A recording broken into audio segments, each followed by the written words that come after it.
Hey, all my Crimsonites, and welcome to the Crimson Cure channel, where we embrace our femininity, increase our womanly values, and celebrate our brothers. So join me on our feminine journey to learn, heal, and grow.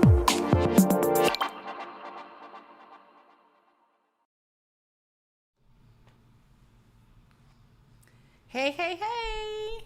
How's everybody doing? Hopefully everybody is okay. So we got a good one lined up for you guys. Got a pretty good one lined up for everybody. I'd like to thank Gregory Scotland for kicking off the contributions. Thank you so very much. So the Black Manosphere and social media show you the difference between sound thinking women and those that are unsound. Some female content creators call red pill men grifters or weak complainers, or that they should lead, or that they should be led. So thank you so very much for kicking that off.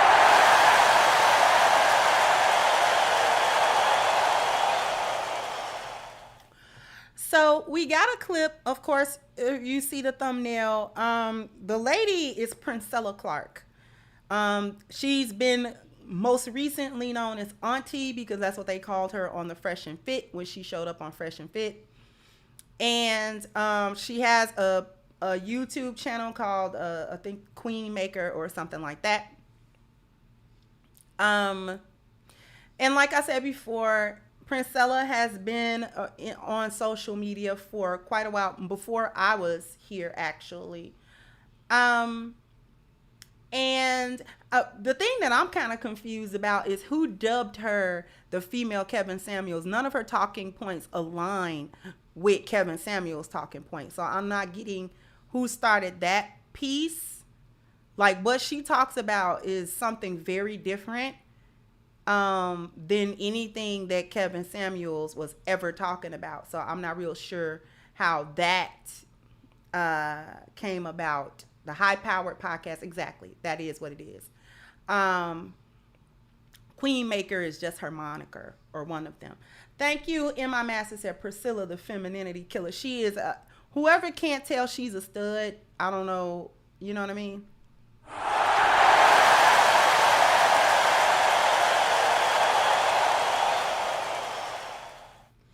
So she was on Fresh and Fit, and she was actually on another podcast where she was being interviewed as well.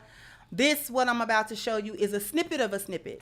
So the clip itself that I've got up here is about 5 minutes. We might not even listen to the entire 5 minutes, because the first maybe 2 or 3 is what I want to focus on, because it's interesting that in essence, she's saying that women or feminine energy should be in control of, or in the leadership position of, masculine energy, or the feminine should be in the lead position and the masculine should be in the subordinate or the submissive position. Thank you, Inspirational Alpha said, what's up, Kendra? I was waiting on this live. Oh, okay.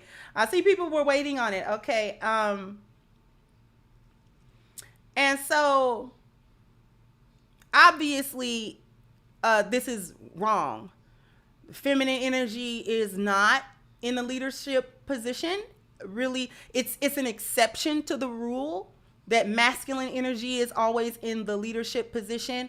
Anytime the feminine is in the leadership position, it's actually an exception of some sort. It is not the rule. This has been observably so. Observable biological fact and social cultural fact actually proves that to be false. Humanity has ordered itself with masculine energy in the leadership position more often than not, and feminine energy in the submissive following position more often than not. That has not been a social construct only. That is not strictly relegated to only what is cultural. Before we get to her, I want you to keep in mind something as we listen to the part of the clip.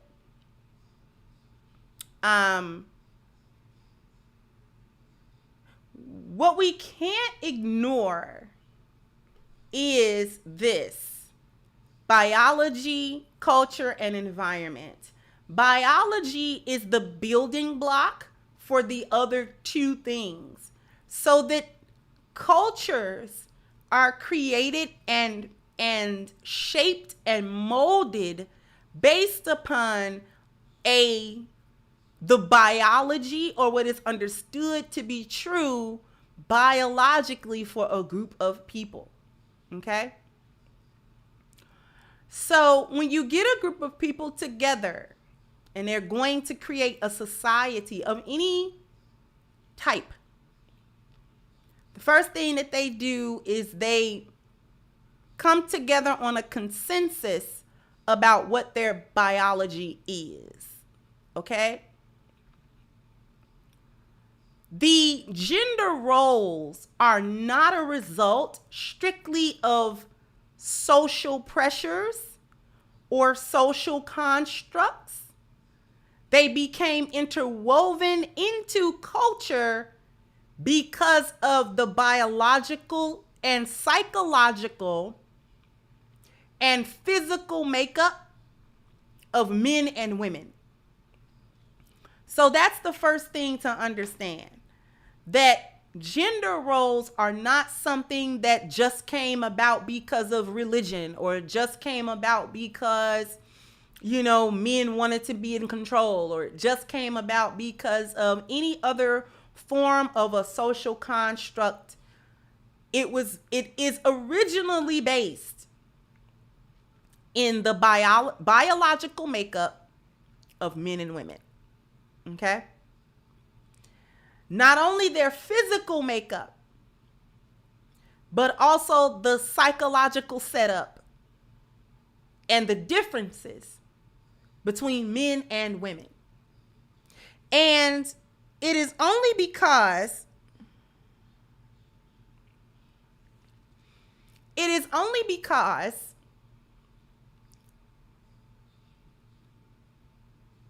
women seem to think, and this is one of the main dangers of feminist thinking and any of its offshoots, because what it serves to do is belittle the psychological and the physical makeup of women.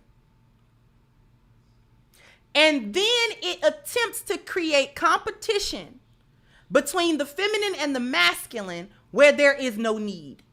And what they say about creating competition when there's no need is that it is a sign of insecurity. So feminist thinking and all of its offshoots are actually a manifestation of insecurity as it concerns females, feminine energy, and women. We are biologically and psychologically different than men. That does not automatically translate into us being worse than men. It doesn't automatically translate into us not being human beings worthy of respect or any of those things. The feminine is in a particular position. The masculine is in a particular position based on the strengths and the weaknesses of each. Because masculinity has its blind spots. Masculinity has its weaknesses, right? It has its gaps that femininity feels. Femininity has gaps that masculinity will fill. And these things work best when they are complementary towards one another rather than in competition with one another. It works best when we're working together rather than when we are trying to separate ourselves and trying to compete with one another, and it's not even an even playing ground. Okay? Let me get to the super chats. Thank you. Eugene said 2 days ago, Media Man showed us the top 20 black businesses which earn millions and even billions of dollars in revenue. Only 2 out of the top 20 black businesses are led by women. Thank you. And thank you to Renza. So under her logic, all military installations will become massive brothels overnight. Exactly. So before I continue to talk, I want to give you the part of the clip that this is really inspired by, so that everybody can understand the framework, and then we can talk about it. Thank you, 39 Dina. Thank you, STL Truckers, sending love and respect from the bushes. Congratulations on the 100K Crimson Cure. Thank you so much.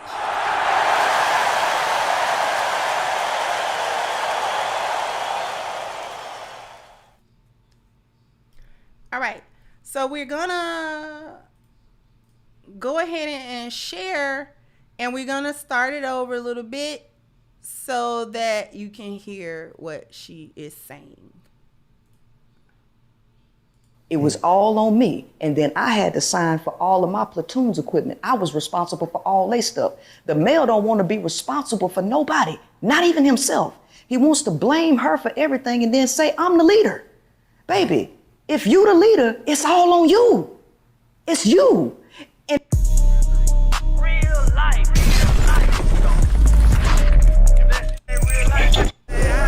it ain't real life. Just a real life street stars. Know what time it is. Let's do it like this. So you're speaking of being, of course, the dominant and the submissive. Well, you're saying in a relationship, let's just say outside of patriarchy, just in a relationship, just a man and a woman trying to do this thing the right way. A woman should be the dominant and a man should be the submissive. That's what you're because y'all follow commands. You go do. You go do. And she gonna tell you what to do. Because here's the thing. If y'all don't have somebody telling y'all what to do, y'all are going to be reckless. And so women are divorcing y'all in these relationships because they are allowing you to quote unquote lead, and they're being submissive. And since y'all can't lead yourself, y'all leading her to the ground. So here's the thing. The natural order is for the feminine to be the leader. If you give to the feminine, right? The feminine is always going to regenerate life and everybody's going to be taken care of. Y'all are territorial. Y'all just want the image of leadership. You just want to be out in public. I'm the leader, but all of the responsibility is actually on the woman. The leader takes the majority of the responsibility. Now, I think I'm qualified to speak on leadership because I was commissioned as an officer in the Army, and I went to Army Officers Logistics, Army Logistics University out there in Fort Lee, and I got my commission as an officer. And let me tell you something. When I was a buck private, the government took care of everything. They bought my uniforms, bought my shoes. They told me where to go, this, that, and the other one. When I crossed over to officer, I was on my own. No support from the Army. It was all on me. And then I had to sign for all of my platoon's equipment. I was responsible for all their stuff. The male don't want to be responsible for nobody, not even himself. He wants to blame her for everything and then say, I'm the leader. Baby, if you the leader, it's all on you. It's you. And if you can't control your behavior, which the majority of y'all can't, then let that woman lead, since all of the responsibility is on her anyway. So would you say that women, when it comes to controlling behavior, can act on emotions in the heat of the moment? No, actually, let me tell you something about women and men's brains. We all have something called the orbital frontal cortex that exists in the prefrontal cortex, okay? The orbital frontal cortex controls behavior. It controls impulse. It controls emotions. The woman's orbital frontal cortex is larger than her amygdala, which is where emotions come from. The male's orbital frontal cortex is smaller than the woman's and smaller in relation to his amygdala. Y'all have a chemical called testosterone in your brain that once it rises, it cuts off the orbital frontal cortex's job, which renders y'all impulsive. You're not able to control your anger and your behavior, right? Okay. So women are more emotionally expressive, men are more emotionally reactive. Now, when I get to talking about science, a lot of people tend to shy away from that. But if we're gonna be facts, let's go to the factual things that are indisputable. Men cannot control their emotions. They can't control it. Hence why you have people going to schools, shooting up the schools. You have domestic violence, and you got men literally just killing themselves, right? Now, we're gonna stop it because that's enough. And we're gonna come back. We're going to come back. Let me hit these super chats real quick so that we can talk about it. Okay, let's see. Yikwoba, thank you, says she can't really be masculine, but it's an imitation. It is always an imitation. Lord Sinister, so God was wrong when he put Adam in charge. Essentially, that's what's being said. Eugene, thank you, said Princella has everything backwards when it comes to divine gender roles. Furthermore, Princella thinks she understands male nature, and she does not. She doesn't. Thank you again, Yikwaba, said we have a command from Yahweh. Okay. So, she is attempting to speak to this from both a cultural and a biological standpoint, but it's warped because she doesn't actually understand male nature. She doesn't understand the way men think, and she doesn't understand how they express themselves in different given situations. She's saying the natural order, which would be observable in nature if it were true, is that the female is in the leadership position over males. In the vast majority of mammals, of which we are a part, and of the vast majority of primates, of which we are also a part as a group of human beings, overwhelmingly, the males dominate and lead the females. Biologically speaking, it is naturally that way for one real simple basic reason. And we're going to start at that real simple basic reason. The real simple basic reason that masculine has typically been in the leadership position over the feminine is because the feminine cannot physically control, dominate, subjugate the masculine. Okay? We can't beat men up. We can't assume the leadership position because we can't beat men up.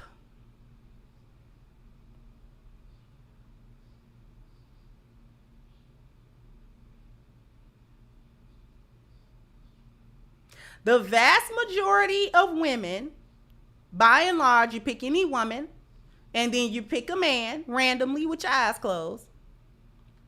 9 out of 10 times, she's not going to be able to physically dominate and then subdue that man.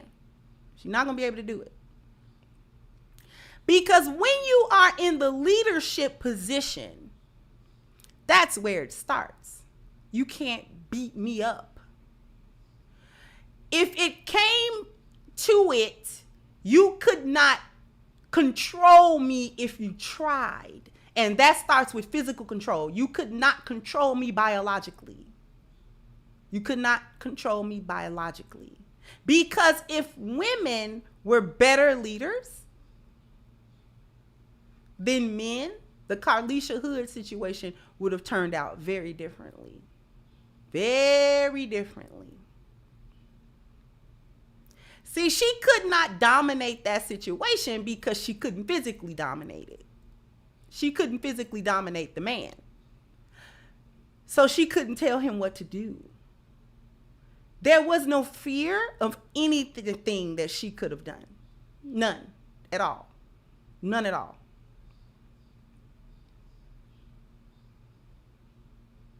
Let me get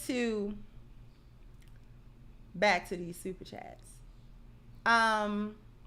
Thank you, Yikwaba, said your hijab speaks volumes. Thank you so much. Lord Sinister, thank you, said one of the main reasons why you have so many emotional men nowadays is because they're being raised by single mothers. These mothers have the belief that young men can't let their emotions run wild, but be able to control them at the same time. Thank you so much.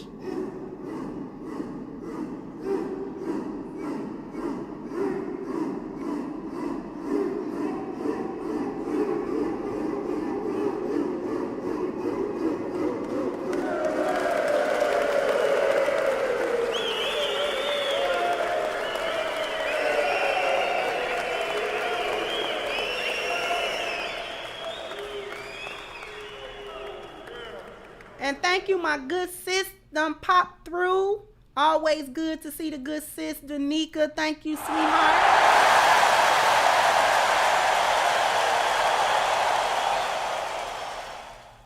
Thank you to Renzo, says she's still under the mind control of white supremacy's military order and using reverse psychology to recruit the masses. Kendra, finish her. Here's my blessings, twin. Thank you so much. Thank you, Theo. Thank you so much.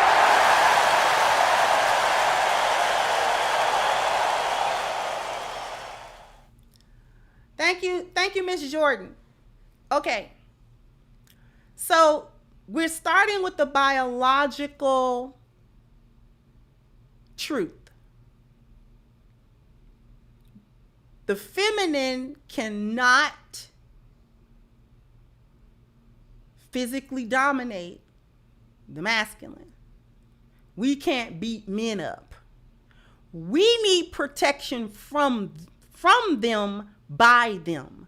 Women need protection from men by men. Case in point, Carlisha Hood. I don't know what, it's the most recent thing. She needed protection from a man by another male. Doesn't matter that he was young. Her son, in fact. She needed it. She needed it. Regardless how she got into that situation, she needed it, help. And only another man could have done it. Only another male could have done it. A female could not have done anything.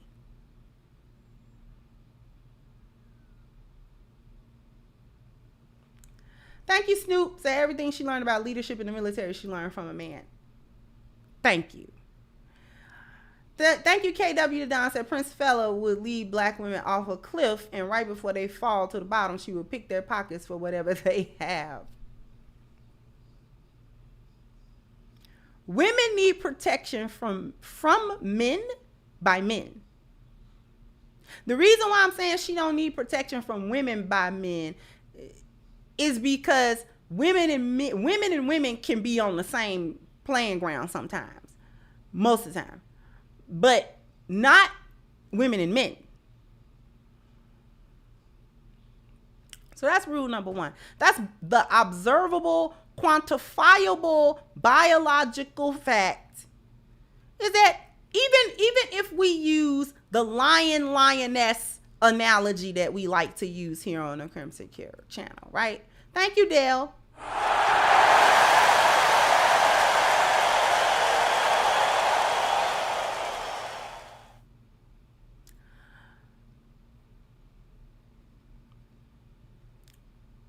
Even when we look at the lioness, she's talking about the bearing of responsibility and that being the indicator of who should be in the lead. There are many responsibilities that a group of lionesses perform in a pride. She's the huntress. She's the one that's going to risk her life. She's going to risk her life every day to go out and try to hunt whatever is available in her territory, okay? She's gonna do that to feed the other lionesses, the cubs, and the alpha lion in that pride. Okay? Sometimes she makes it and sometimes she don't. Every hunt is not successful, and she is not necessarily gonna make it. She can give her life for it. Her cubs give their lives if her den is found by predators, other predators, hyenas and such, and her cubs die. All the cubs don't make it. All the cubs do not make it. Apex predator or not, all of her cubs don't make it. She doesn't always make it. The pride does not always survive. Okay? However, thank you, Marcus, that women like her needs to sit 1,000 seats down.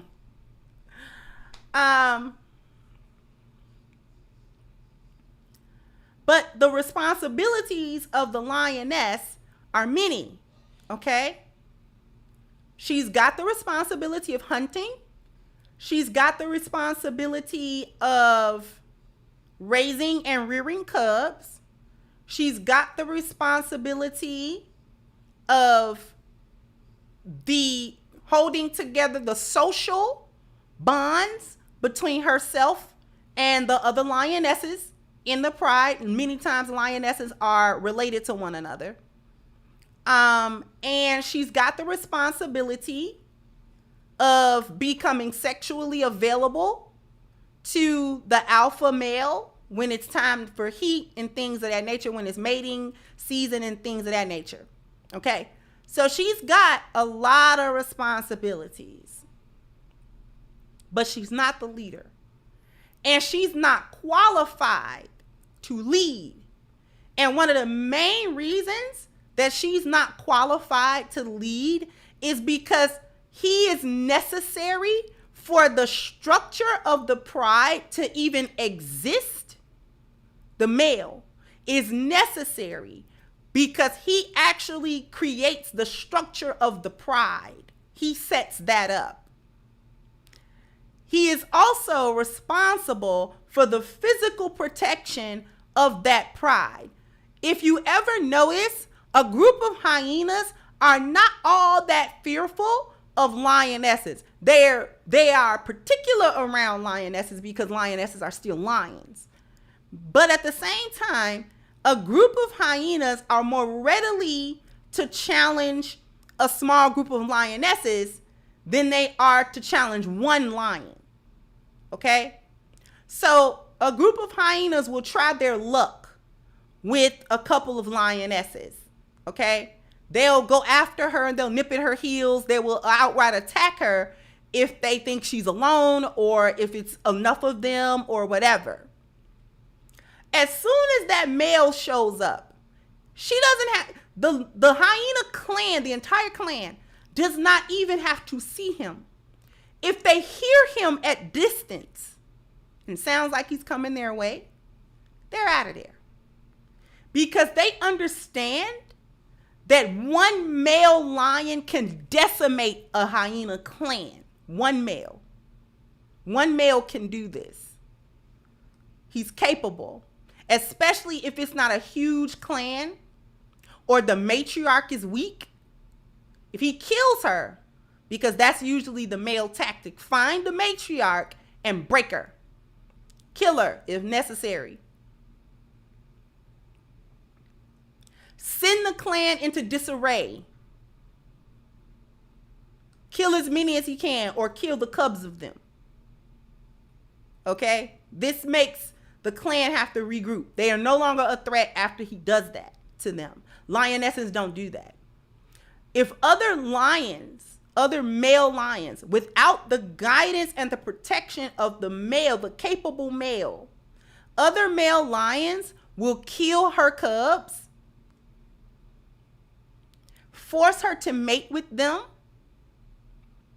and he may or may not be a good leader in that pride, because I've seen prides where the male is not a good leader. He gets ousted quickly because he doesn't lead them very well. Think Scar. Okay? So I'm bringing up the lion analogy because there are a lot of responsibilities placed on the lioness. yet she is not the leader. And prides that don't have male lions often do not survive until they get male lions. Only in exception can a all-female pride actually make it to some degree. In reality, if you get a pride where there is no longer a male, the females will look for a male. If a male doesn't find them, they'll look for him. They'll go in search of a male. Even though they're the huntress, even though they have the cubs and are responsible for feeding them, even though they're responsible for the rearing and all of that, it becomes so much more difficult for them to do that without the male. They can't hunt good without him because somebody has to watch the kids, essentially. If you've ever seen a lioness go off on her own to have children, or she has her cubs, but there are no other pride members, she may well die. She may well die, her and her cubs, because hunting becomes difficult because she has to more so worry about the safety of her cubs in a den where predators will not find them, because it takes hours for her to hunt. And she can't be unsuccessful. Too many unsuccessful hunts make her unable to feed her cubs. They'll die of starvation if nothing else.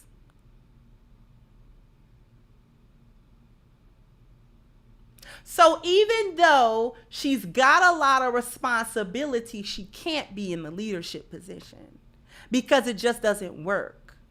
She needs the masculine presence. What's not understood is what leadership actually is. Leadership isn't about who's doing the most work. The actual leadership that's being followed is the structure that the man creates, because even other men know that not all men are good leaders or capable of leadership. Even men know this. Men know that not all men are capable of being in the leadership position. Some men are better followers than they are leaders. But even men who are in followership position are better leaders than women.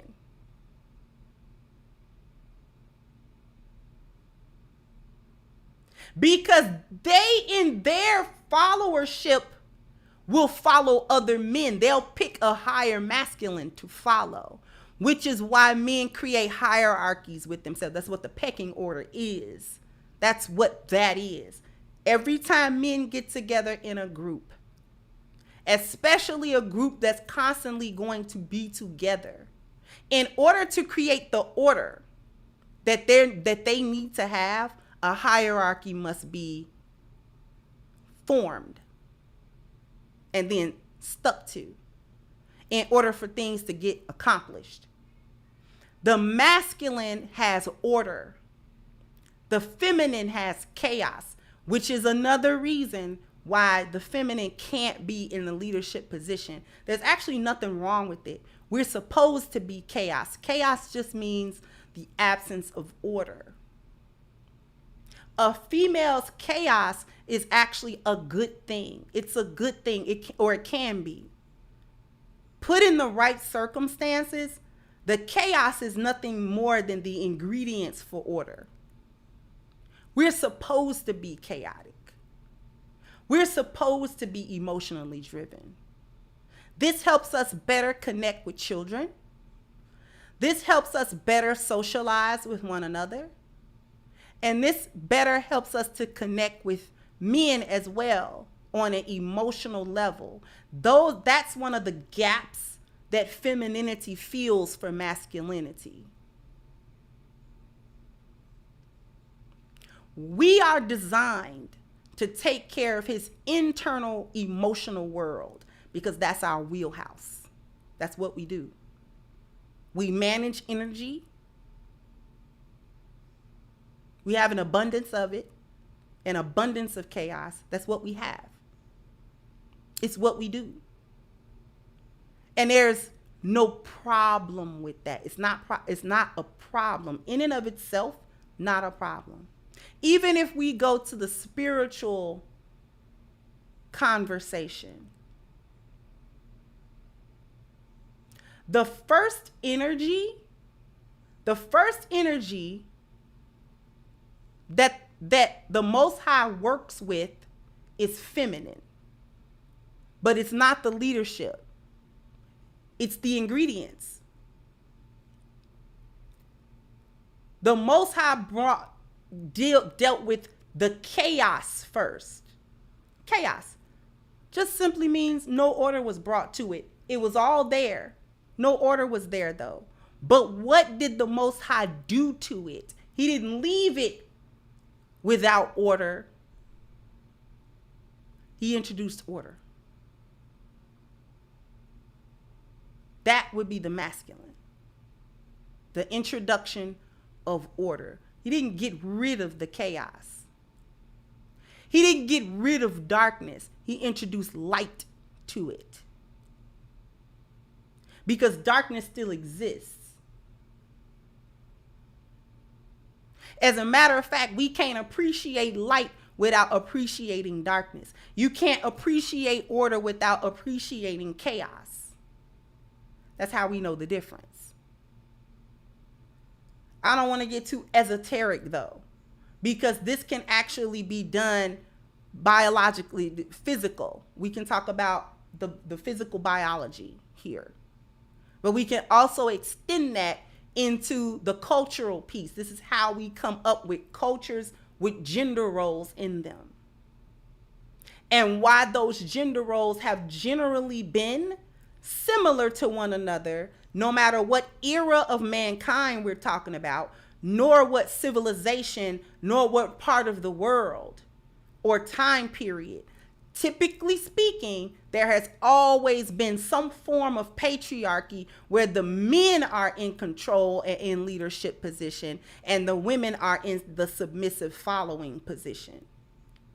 And that's not always some brutal dictatorship either, where women don't have respect and that women are property and this, that, and the third. In a lot of instances, in a lot of different civilizations, women were actually held to a high standard of respect. They just weren't men. Women were held to the respect for being what they were. You're a woman. That's where the respect, that's why the respect. Because you're a woman. You're doing what women do. Now, one thing she did say that was actually real was the feminine being able to multiply or regenerate, because that's what we do. We take something and we multiply it. We take something and we make more of that. Okay? That's actually part of feminine power. Give us a man, give us a sperm. Just one out of the millions that he's producing, out of the millions that he puts inside of our womb. It only takes one to fertilize an egg. Within the womb of the woman, that egg does what? It multiplies. It don't stay one little egg. It goes into division. It begins to divide. Millions of times. Millions of times. In order to complete that process, it embeds itself into a woman's uterine lining, which is what it's for, in order to survive that initial zygote stage. Once it separates out of the uterine lining, it now is attached to it by umbilical cord, and that lining is now the placenta, where the child is getting all of its nutrients and all of everything, blood supply, everything that it is getting from the mother. She took one thing and she multiplied it. He gave her sperm, she gave him a kid. Okay?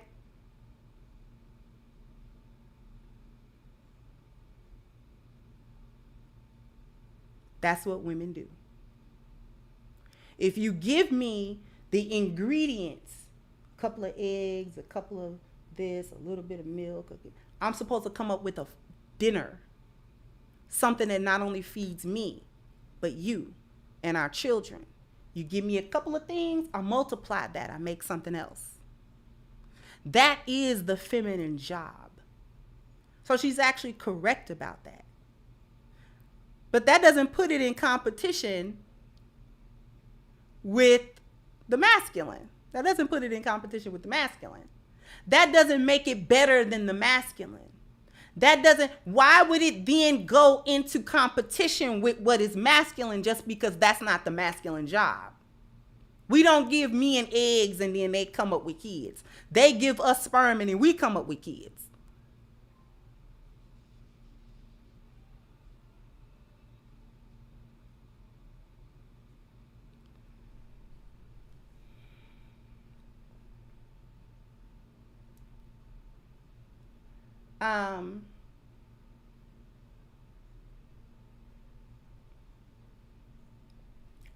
Thank you, Stardust. I'll admit I don't like being in leadership positions. Not saying I couldn't lead something small. However, the gravitas and magnitude of accountability gives me nightmares. I'll follow righteousness. Thank you, Norin. Thank you for supporting me on my show. Okay. I just wanna thank you for helping me on my show. All right. Thank you so much. Thank you, DL Negru. Thank you. Thank you, African Family Husbandry. Assalamu alaikum, Sister Kendra, just here for the cook salute. Wa alaikum assalam.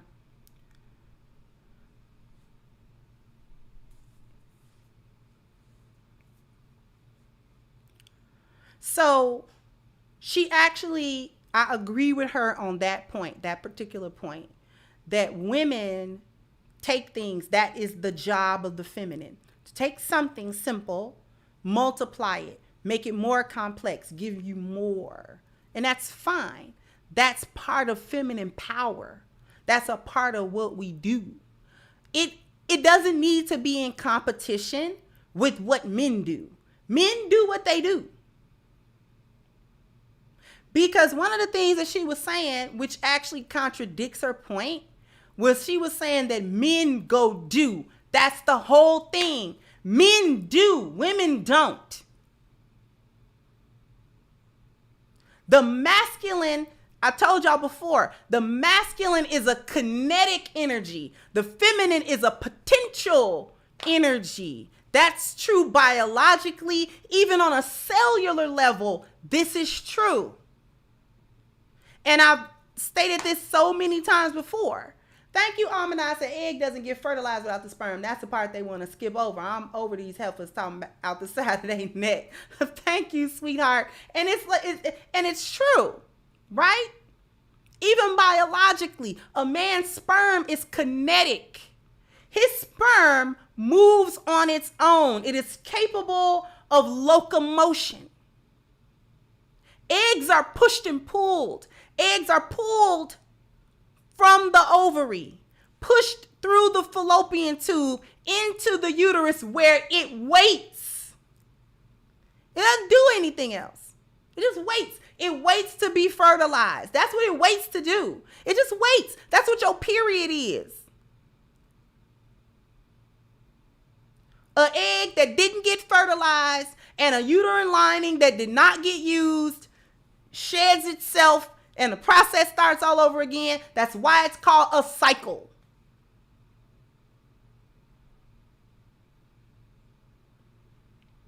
Men are generating this daily. We're born with our eggs. Men are generating it daily. The spark of life is in him, not us.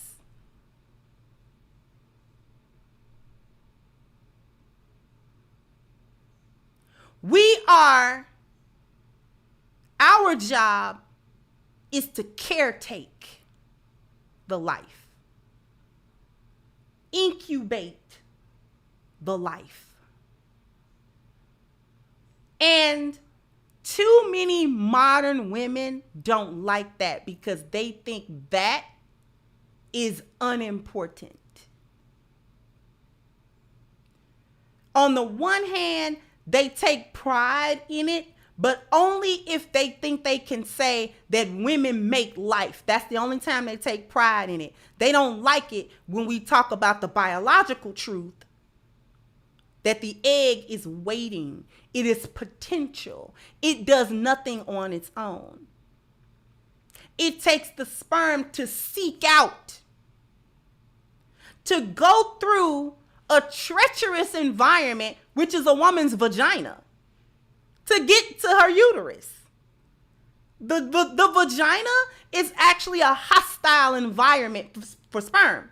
And the reason why it is hostile is because it's selecting which sperm can take it. The sperm that can't take that environment don't get to the egg. It is selecting the strongest sperm in the batch. The strongest swimmer.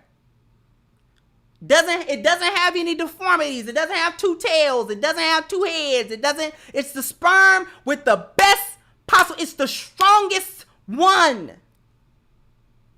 That's the only one that can get to that egg and then have the strength to burrow into it to fertilize it because the egg has a shell.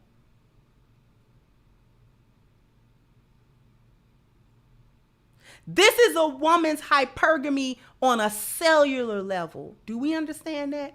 Even our vagina has hypergamy.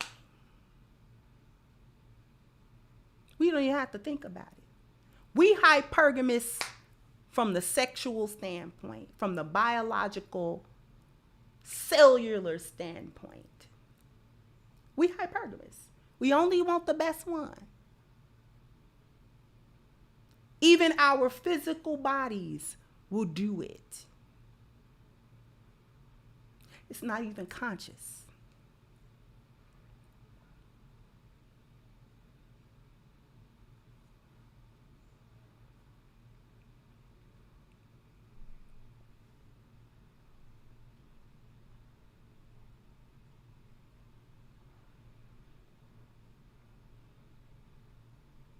Thank you, Mike said could be more hostile depending on the body count.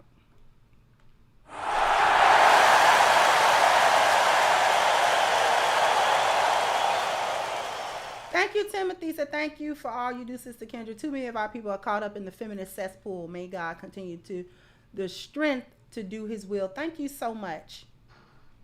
So even our vaginas and our reproductive system is hypergamous. For anybody that thinks hypergamy is something that's a social construct, it has its root in biology, just like most cultural and social constructs do. We're biologically hypergamous. Okay? Our vaginas got a built-in S-test for all them sperms. Oh, you want to get to this egg? You want to get to that egg over there? Nope, not you. Not you. Definitely not you. Not you. Oh, okay. You might can get in. You might can get in.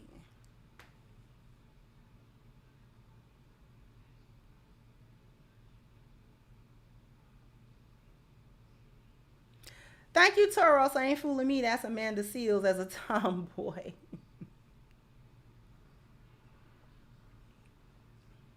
Okay.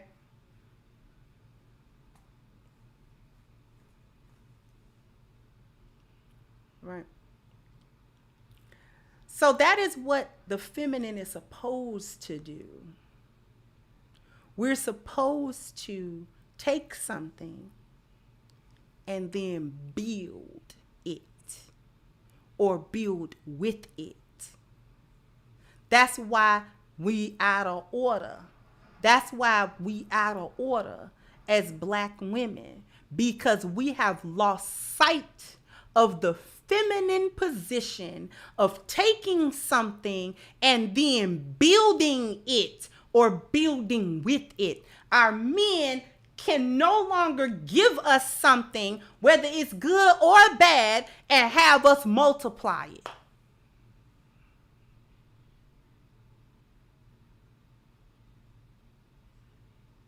Because men do. Women do not. We wait. We wait on what men do. Because she tried to say that men were too emotional and could not control their emotions, which I thought was laughable because it's women that can't control their emotions. The only men who aren't in control of their emotions are men with too much feminine energy in them. Men that work with too much feminine energy, those are the ones that can't really control their emotions because they don't operate with enough reason, logic, or analytical thinking, linear thinking that will take them out of their emotional space. So men that are too feminine, too much feminine energy, are usually the ones that are acting out.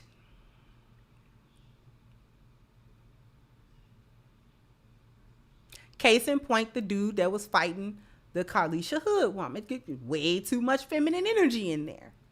Not being able to control his emotional stance, nor his reaction, or how he is expressing those emotions of anger, being upset, being at his wit's end, not having the wherewithal to apply order to himself first and then the situation, and then bringing order to that entire situation. Because had he not been in feminine energy, that situation wouldn't happen.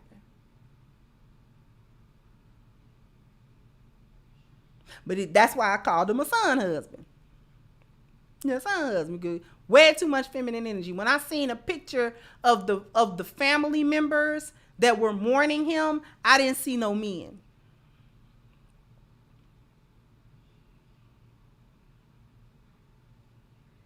So men that have too much feminine energy, that's why I say they're dangerous.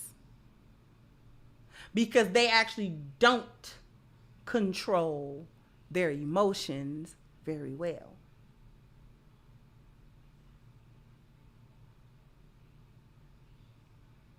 Men who are not having too much feminine energy within them and they're operating in their masculine energy control their emotions very well.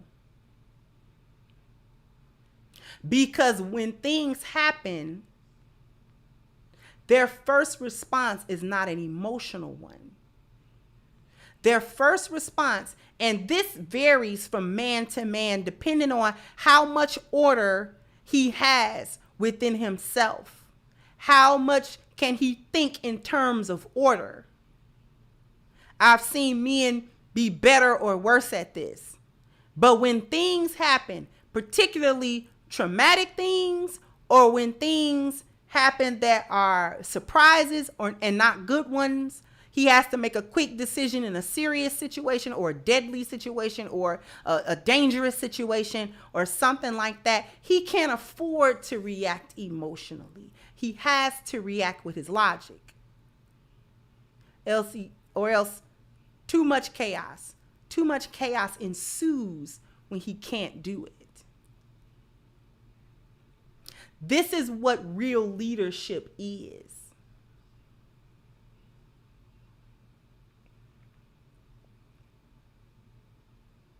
Leadership, the reason why you follow a man and how you detect whether or not he's got good leadership is his ability to act under pressure and not have an unnecessary emotional response. His emotions come later, after he has dealt with the issue, which is why I've said, and I've used this analogy before as well. Thank you, Stardust and Auntie. You got me busting a gut with your egg seed analogy. Which is why I say what I say and have used this analogy before. Right? With a man experiencing a death in the family. It could be somebody he's close to. It could be somebody, you understand, somebody that he loves very much. The death of that person hurt him emotionally very much. However, he might also be the same person that everybody is looking to bring order to what is an emotionally chaotic situation. He has to bring his emotions into order first. He got to do that first for him. He might feel like breaking down, but then he's got to comfort the other people, the other women. He's got to be able to now make arrangements. Okay. All right. So we're going to go over here first. We got to make the funeral arrangements. We got to make sure to go get the body. We got to make sure that the families are notified. We got to make sure that the paperwork is getting done. We got to make sure that, you know what I'm saying, the legal aspects or the paperwork aspects or these different aspects are actually being taken care of that are outside of the emotional impact of having to deal with death. And only after those things are done can he now say, oh man, that hurt. That hurt. He can cry. Now he can cry and deal with the grief and the emotional impact of what happened. It's something that I talk about in my book. This one.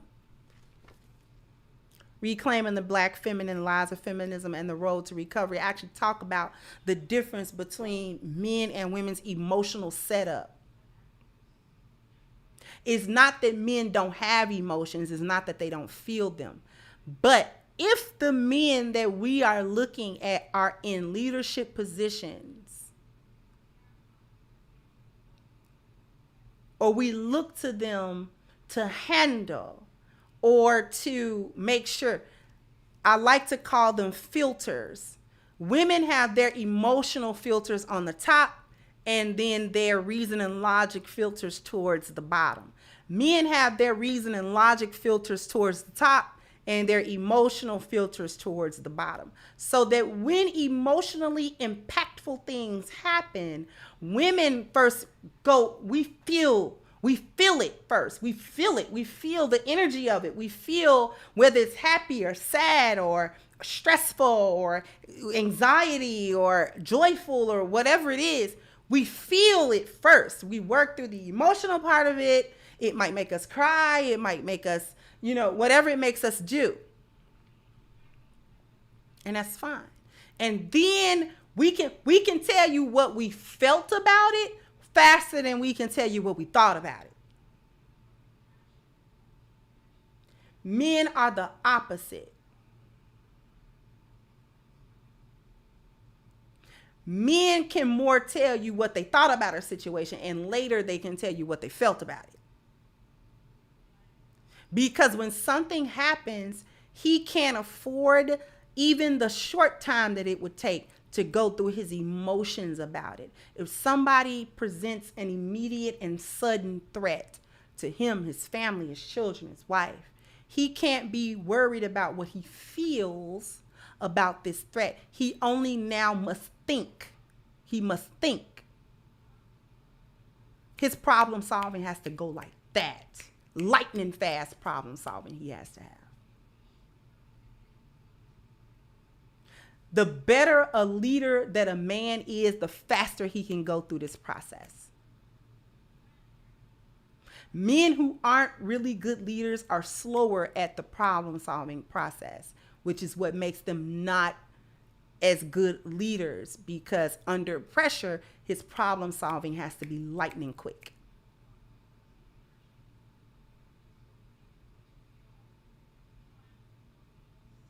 He has to be able to work through a problem, its solution, and its fallout in seconds.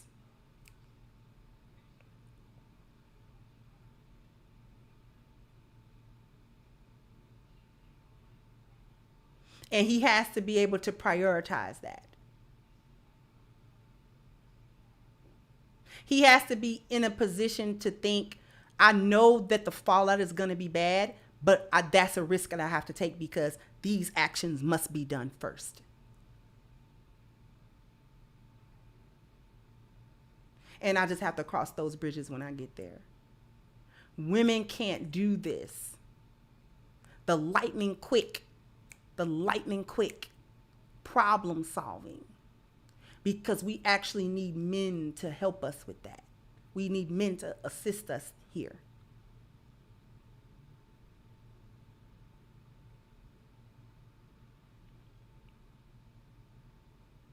So I'm gonna round it off.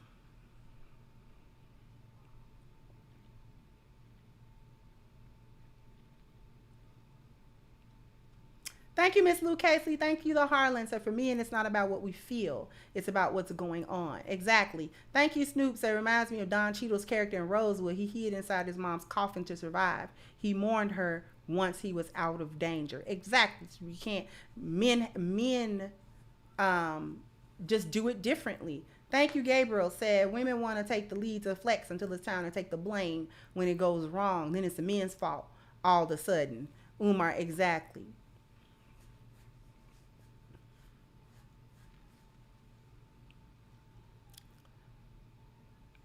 I will end it off with this. It's not a fight. It's not a fight. Women need to be comfortable in womanhood. Too many women are uncomfortable in femininity and womanhood. And they're uncomfortable because they think that they have to compete with what men do and say, oh, well, women are better at this, that, and the third, and women have to be able to do this, and women are better at that, and women are better at this, and women are better at that, and men aren't as good, and men, da-da-da-da. It's not a competition. If you're comfortable in your womanhood, if you're comfortable in femininity, and you're comfortable with that energy, then you automatically understand the intrinsic value of femininity itself. Too many modern women do not understand, nor do they recognize the actual value of femininity, while at the same time whining and dying that men don't see value in women. Women don't even see value in women. Women don't see the value of their own femininity. Too many women think that it is a weakness just because femininity is a softness. See, soft and weak are actually two different things when we're talking about femininity. Femininity is soft, but it is not weak. There is so much power in femininity. So much power. So much power. If you want to talk about being queens, then you have to understand the power of a queen. She never dictates to the king, yet she'll get her way. You probably can't even imagine how the course of history is what it is and was what it was because of the word of a queen, whether righteous or unrighteous. All because who has the king's ear? Who has the king's ear? The queen.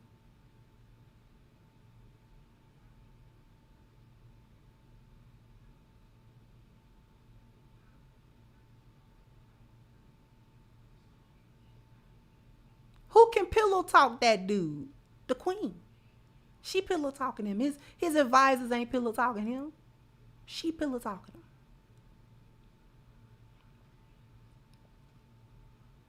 She see what's going on. She paying attention to what's going on in the court. She may not necessarily be speaking up all the time, but she can hear it. She can see it.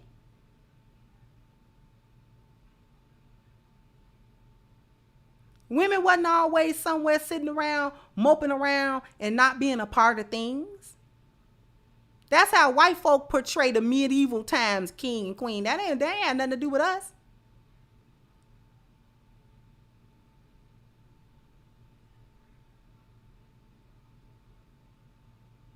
We have always been respected when we are in our feminine role. He has domination over us. Okay. He has rulership and leadership over us. It's fine. But that doesn't automatically mean that the female position is not respected. That's that white Hollywood, the Tudors and the Borgias and Braveheart and all that. That'll have you, them little Hollywood movies will have you thinking that's how everybody was. No, that might be true of their little history, but that's not true of everybody. Everybody wasn't operating like that.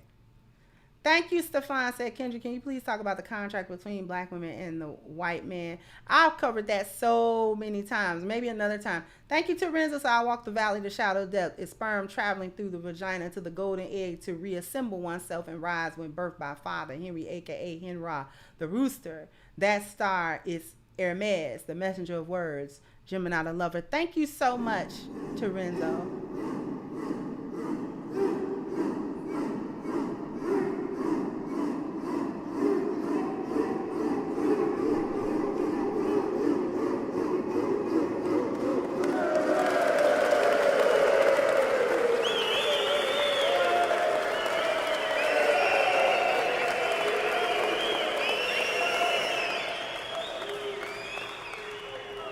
Thank you, Scorched Earth. Uncooperative women are dangerous to thinking men. This is true. That European patriarchy, that ain't had nothing to do with us. Okay? That ain't had nothing to do with us. Also, I'm gonna say this last thing to prove that Miss Princella is wrong about feminine leadership and it being superior to masculine leadership. All that we have to do for all this hour and 11 minutes that I have spoken and went to the esoteric, I went to the biological, I went to the cultural, all of that. The smoking gun that tells us that female leadership is not better than masculine leadership is the black community for the past 70 years. It has been female-led. Black women have done what they thought was supposed to be done and what was in the best interest of black women. They have not been selfless. They have not been gregarious. They have not been generous or thoughtful. They have not been sacrificial to the rest of the community. They have not laid down themselves so that the community can rise up on their backs. They have not done anything like that. Black women have been completely 100% self-motivated, self-centered, and selfish about every decision. Not only saying that they don't need men, but also demonstrating not only that they don't want the men, but also that they do not want children, that they don't like femininity, they don't like motherhood, they don't like wifehood, they don't like anything. Everything that they do has been geared and designed, and they do it for their own not even necessarily preservation, but they've done it for their own their own motives. Their own ulterior motives. They have children for their own ulterior motives. They get into relationships for their own ulterior motives. It has nothing to do with wanting to engage in femininity or wifehood or motherhood or any of that other stuff. The smoking gun that says that female leadership is not preferable to male leadership is the burning embers that are the black community. It is in shambles.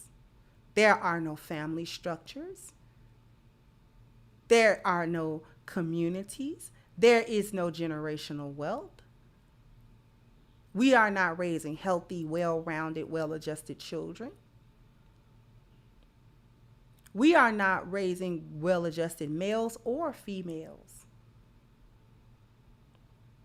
As a result, we are being crushed underfoot by every other demographic. We have remained at 12 and 13% of the population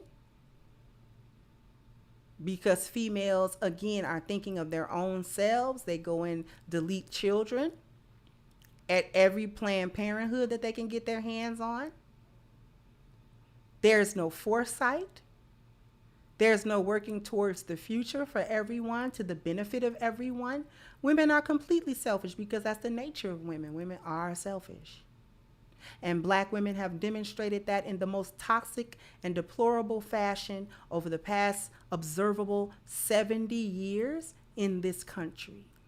If Black female leadership or female leadership at all was better than masculine leadership, we should have been in a better position as a community. As a matter of fact, we should be the top community, not Black women, everybody. Black men, Black women, Black children. We should be the envy and the crown jewel of every other demographic in this country. If Black female leadership was worth 2 dead flies.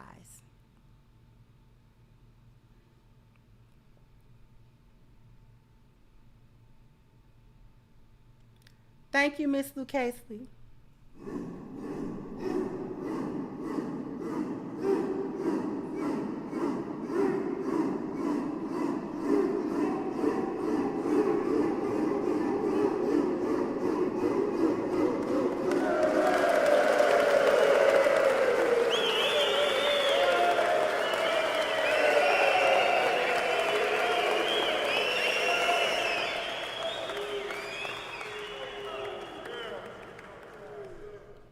And thank you, Black Study Works at WOW. So sad. Thank you so much.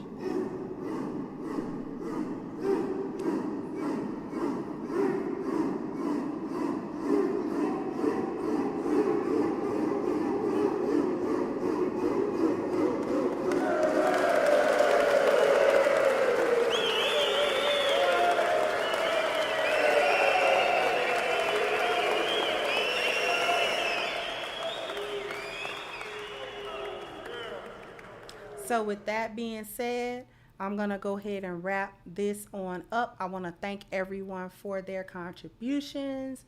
Thank everybody, definitely just everybody. I really appreciate everybody's support. Go ahead and hit the like button on your way out. Please jump down in the comment section. Let me know what you think. Like, share, subscribe to the page, the channel, if you have not. Once again, I'm your host, The Crimson Cure, and this was my perspective.